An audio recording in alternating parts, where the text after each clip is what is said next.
Kevin Rudd's relationship with his cabinet colleagues is once again the focus of attention. This time it's all to do with the government's decision to allow the ABC to run an international television service permanently.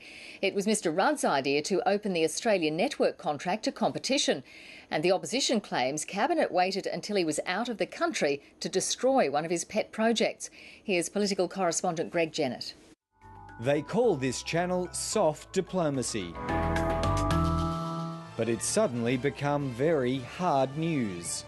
The Australian Broadcasting Corporation has been awarded the permanent contract to run the Australia network, scrapping the tender process between ABC and Sky News. The government's announced it will permanently award the $223 million contract to the ABC. For months, Sky News and the ABC had peddled their wares to run the Foreign Affairs Department's public diplomacy channel.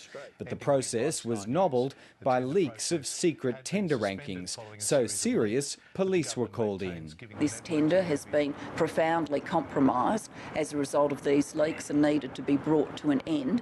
Cabinet did just that, ordering no contest.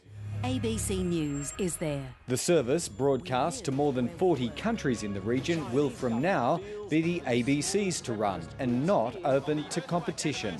And around the world, public broadcasters deliver this service. You know, we don't outsource our embassies, we don't outsource our defence forces, we shouldn't outsource our public diplomacy. Sky News calls the decision extraordinary. It wants compensation for costs racked up in preparing its bids and looks likely to get some. It's fair and reasonable if you've incurred a whole range of costs that you make your case to the government, and I'm sure Sky will be making their case. The tendering process was propelled by the Rudd government but fell out of favour with the Gillard cabinet.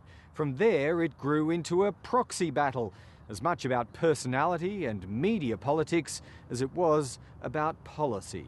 Kevin Rudd wasn't at the cabinet meeting to see its inglorious ending.